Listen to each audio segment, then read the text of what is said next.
Oke, Assalamualaikum warahmatullahi wabarakatuh. Waalaikumsalam. Perkenalkan, nama saya Aryo Jati Azima. Nggih. Nomor induk mahasiswa saya 2024 10 11 01 1008. Saya Iya. dari kelas B. Saya merupakan mahasiswa dari Fakultas Hukum Universitas Muhammadiyah Malang. Dan di sini saya bersama dengan Bapak Terminto selaku anggota Dewan Perwakilan Rakyat Daerah Kabupaten Kediri. Iya. Sebelumnya saya mau ucapkan terima kasih banyak Pak karena mau meluangkan sedikit waktunya kepada saya, yang dimana saya mengingat kesibukan Bapak sebagai anggota Dewan dan juga sebagai anggota legislatif. Amin. Dan juga saya mengucapkan minal aidin wal faizin sebelumnya. Ya, sama-sama. Mohon maaf Batin. batin. Sebelumnya saya ada beberapa pertanyaan Pak. Beberapa pertanyaan dan juga satu pertanyaan utama yang sudah disiapkan oleh dosen saya yang akan saya tanyakan kepada Bapak selaku anggota Dewan. Pertanyaan pertama Pak, apa sih Pak yang menjadi motivasi Bapak untuk masuk ke dalam partai politik dan mencalonkan diri sebagai anggota legislatif? Ya, terima kasih Mas. Alhamdulillah bisa silaturahmi sini dan alhamdulillah saling sumbangsih tukar pengalaman. Ya, intinya karena merasa terpanggil karena mungkin posisi daerah yang perlu diperhatikan, mungkin aspirasi masyarakat yang kurang tersalurkan dan kurang sampai pada atasan. Akhirnya saya memberanikan diri ikut kontestan berpolitik. Awalnya basic saya koperasi sama dengan kakak Pak Kendri, tapi karena merasa terpanggil untuk mewakili khususnya di daerah saya sendiri, Dapil 3 sini Kebun Pucuk Kandangan, karena merasa kurang atau kurang terwakili kaitan dengan kebutuhan di masyarakat, khususnya di pertanian, infrastruktur, perekonomian, dan mungkin kaitan dengan teknologi, mungkin kaitan dengan miskomunikasi di pemerintahan daerah sampai ke tingkat bawah. Inilah yang perlu saya terpanggil. Itu intinya. Lalu kan sekarang kan Bapak jadi anggota Dewan ya, otomatis kan pasti kesibukannya double nih Pak. Nah, gimana sih Pak cara Bapak membagi waktu saat urusan politik dan juga urusan sehari-hari di rumah? Itu gimana Pak cara membagi waktu? Ya, terima kasih. Kalau kami sudah memberanikan berpolitik atau sebagai wakil rakyat, tentunya ya kepentingan pribadi atau rumah itu nomor 2, karena sudah masuk ranah politik, karena sudah mewakili rakyat. Tentunya saya benar-benar katakannya bukan semaksimal mungkin, bahkan sampai 24 jam kebutuhan masyarakat ini minimal terserap atau terwakili. Itu kalau mungkin kaitan bagi bagaimana ya sudah, itu kepentingan politik yang menjadi utama, mewakili kepentingan masyarakat. Kalau mungkin kepentingan rumah tangga, ekonomi anak ya sudah besar, dan saya ibu ya sudah punya kesibukan sendiri, ya kita benar-benar 100% dan maksimal untuk kepentingan masyarakat. Itu intinya itu. Kalau dikaitkan membaginya bagaimana, tidak ada batasan. Saya full mungkin kaitan waktu di masyarakat, benar sosialisasi dengan masyarakat, atau mungkin dengan pedagang, dengan bakul-bakul dan lain-lain untuk mengaspirasikan untuk dan kaitan dengan pemerintahan. Nah, kita sendingkan sejauh mana perkembangan sharing antara di masyarakat dengan pemerintahan itu. Oke, jadi yang diutamakan tuh yang politik ya, umum itu sudah menjadi sumpah, tidak bisa diganggu gugat. Karena sudah disumpah menjadi dewan, otomatis kepentingan itu yang utama. Nah, sekarang kan Bapak udah jadi anggota dewan nih Pak. Nah, apa sih Pak tantangan-tantangan yang Bapak hadapi untuk menghadapi aspirasi dari masyarakat, terutama yang banyak sekarang ini kan kayak demo-demo dari para buruh atau suara-suara masyarakat itu, gimana sih Pak Bapak menyikapi tentang hal seperti itu? Oke, terima kasih. Jadi gini, saya mengapresiasi pada anak-anak mahasiswa, beliau anak-anak muda yang nantinya ke depan sebagai penerus bangsa. Jadi intinya mensupport, karena sejauh manapun, sepandai manapun, setata apapun dalam pemerintah tetap ada kekurangan. Karena kita tetap menghargai posisi sekarang, apalagi masa transisi, masa pemerintahan ini miskomunikasi, karena suatu pimpinan, orang yang di depan itu mesti punya kebijakan, yang kebijakan itu juga menguntungkan sepihak demi kebaikan karena pimpinan, dan tapi juga dianggap merugikan karena yang dirugikan. Ya itu pasti, karena ya itulah risiko pimpinan dimanapun. Intinya pimpinan ini diarani yang dianggap baik pun menjadi salah.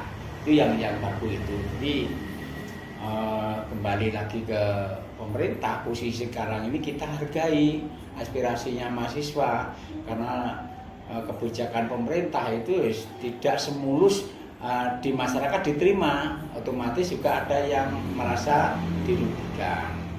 Dan lagi ngetrennya sekarang demo-demo, ya kita tetap apresiasi mahasiswa. Nggak bisa kita harus menentang atau mungkin nggak bisa, karena dia punya aspirasi, punya gagasan, punya ide yang baik untuk sebagai penerus bangsa nantinya. Apalagi menjadi harapan pemerintah 45 tahun, tahun 2045 nanti negara emas. Lah inilah menjadi tonggak sejarah untuk mahasiswa, untuk menciptakan, khususnya juga penjenengan-penjenengan inilah menjadinya nanti sebagai pemimpin-pemimpin bangsa. Karena kita dalam perjalanan pun banyak kesalahan-kesalahan, dan kita itu tetap menghargai mahasiswa. Tidak bisa mahasiswa demo atau mungkin mempunyai gagasan kita terus istilahnya kita harus arogan, tidak boleh. Kita tetap hargai, karena beliaulah yang nanti yang meneruskan negara ini, bangsa ini, beliaulah yang menjadi pimpinan kembali. Oke. Terus ini pertanyaan utama nih Pak, perbincangan kita kali ini. Ini pertanyaannya, menurut Bapak nih Pak, apa sih Pak peran utama partai politik dalam menghasilkan kader yang bersih dari KKN atau kolusi dan nepotisme? Itu peran partai politik itu gimana Pak? Ya kita menghargai, mungkin penjenengan bisa bicara begitu, karena negara harus berkaitan dengan politik, tidak bisa lepas dengan politik. Nah, karena menjadi keputusan itu politiklah yang menjadi dominan. Karena kebetulan politik itu yang memegang, yang menguasai siapa, lah itu ya yang paling berperan. Politik mungkin posisi sekarang pemerintahan ini sangat berperan karena politiknya menguasai. Dalam arti keputusan politik kaitan dengan Gerindra, PDI, partai-partai politik, maksudnya gitu ya. Itulah yang menjadi dominan. Kita kaitan dengan politik ini, kalau dipikir sangat-sangat tidak ada pemerintah ini tanpa politik. Semuanya harus berpolitik untuk menyikapi kebijakan, keputusan itu. Politiklah yang menjadi dominan. Mungkin pertanyaannya kurang jelas, tapi maksudnya gimana? Peran partai politik dalam menghasilkan kader yang bersih dari kolusi dan nepotisme.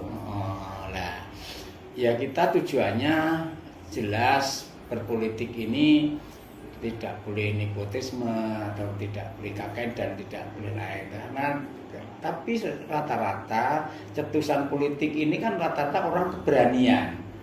Nah, orang keberanian ini kan karena rata-rata punya trah dia berani berpolitik karena mungkin dari keluarga-keluarga berani politik lah, itulah awalnya kan itu. Kalau untuk menciptakan itu saya pikir kalau politik ini repot juga kaitan dengan nepotisme. Ya katakanlah kembali pada keberanian orangnya. Nah, inilah untuk menyikapi di masyarakat. Memang benar orang sudah masuk politik di Dewan benar-benar profesional, benar-benar menjembatani kaitan dengan masyarakat dan pemerintahan, aspirasi masyarakat.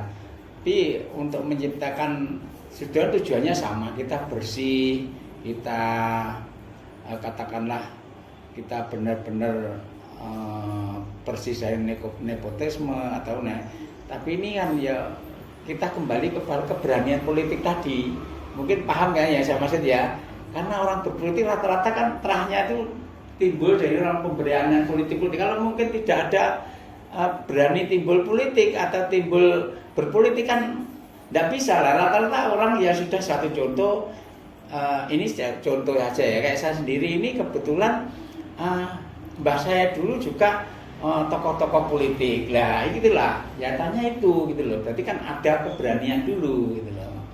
Nah, yang di masyarakat kaitan dengan kebersihan dan keberanian ini ya keberanian dalam arti benar-benar mengisi dan menerapkan aturan pemerintah, menjembatani dan benar-benar menyampaikan pada masyarakat aturan-aturan pemerintah, perda-perda yang ada di daerah, mungkin keputusan edaran dari pusat atau mungkin dari daerah yang benar-benar kita sosialisasikan di masyarakat.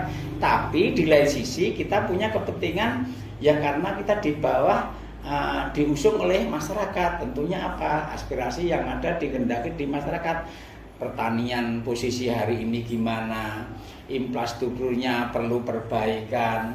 Terus mungkin khususnya di pendidikan, ya kita harus sosialisasikan itu juga. Pendidikan dan mungkin kaitan dengan kesehatan, apalagi yang dominan sekarang Pak Prabowo mengutamakan istilahnya dunia pendidikan dan dunia kesehatan. Itu mayoritas ya itulah yang menjadi dominan karena sebagai penerus bangsa atau mungkin penciptakan generasi yang akan datang. Dunia kesehatan dan pendidikan itulah yang utama. Mungkin Pak Prabowo makan gratis itu dari sisi ya mungkin mahasiswa belum ada yang belum respon. Ini sebetulnya jangka panjangnya ada, cuma mungkin cara penyampaian di masyarakat ini ada ya antara tadi senang dan tidak senang tadi. Lawis dasar gak senang, api kan dianggap pelek. Ya kan, nyatanya itulah. Padahal satu contoh gizi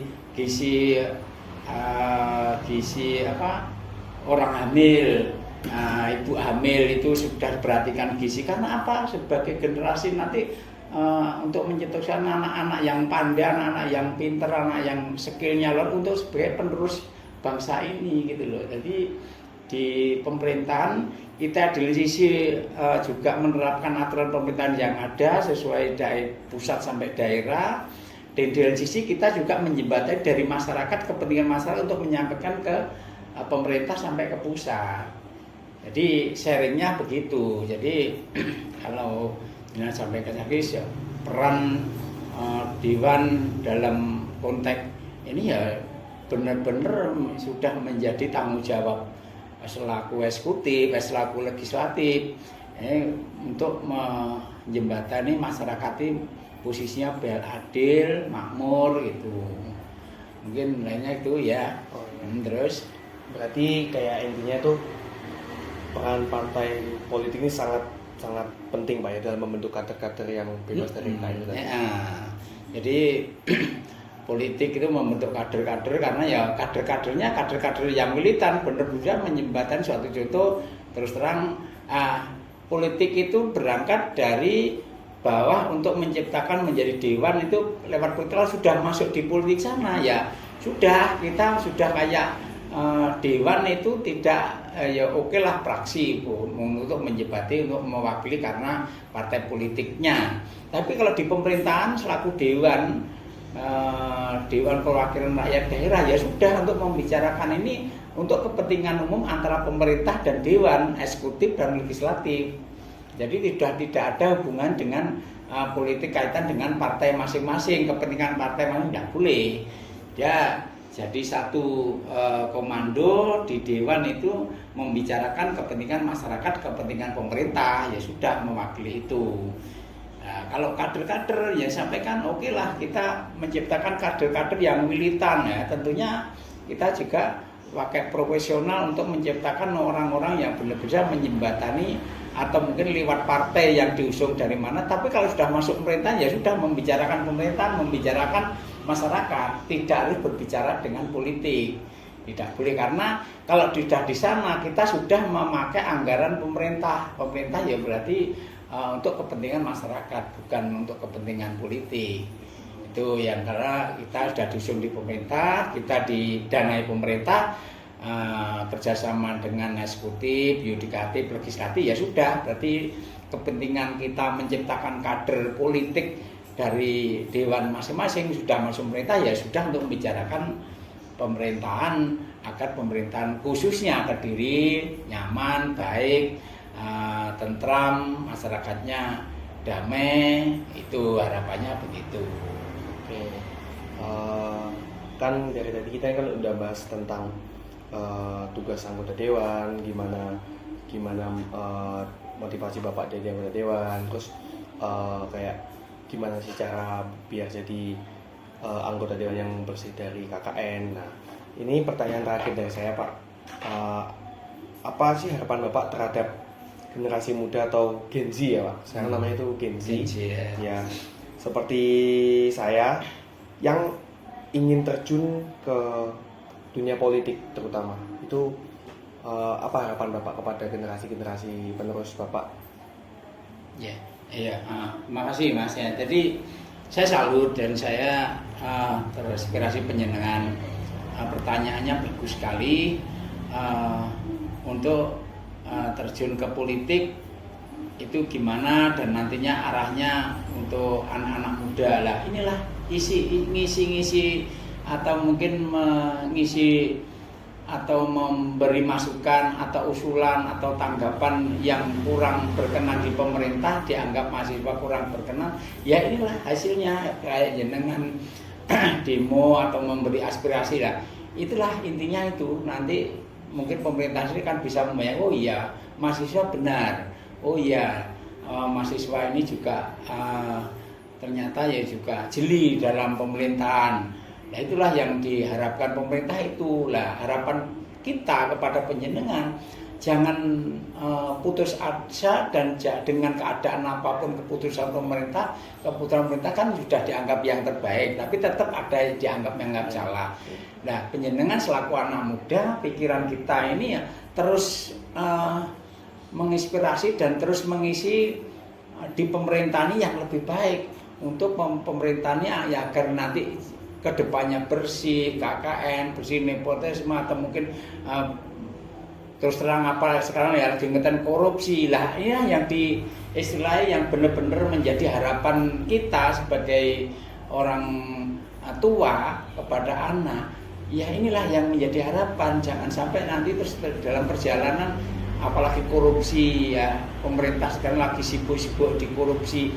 Karena apa ya, kesalahan ini sudah mengakar. Lah nanti bisa terputus itu mungkin ya teka dari generasi penjenengan ini terputus kaitan dengan korupsi.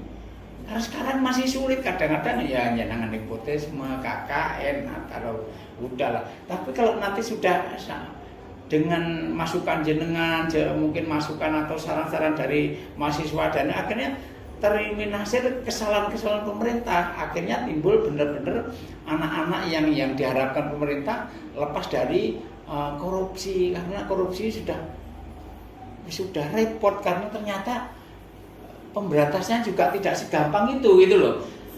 Mungkin dari pihak negara lain tembak bar atau ya oke lah, kita menghargai semua itu, tapi ternyata ya Pak Prabowo tidak semudah itu juga gitu loh ya. Itulah yang menjadi kalau harapan kita kepada penjenengan ya inilah penjenengan yang menjadi harapan kita ya nanti kedepannya benar-benar menyenang jadi pejabat, jadi di pemerintahan atau mungkin di kaitan di hukum atau di legislatif ya benar-benar penjenengan yang pejabat yang profesional dan potensial sekali yang diharapkan oleh masyarakat. Itulah harapan kita gitu. Kalau sekarang kok piye saya kok terjadi korupsi ini lah.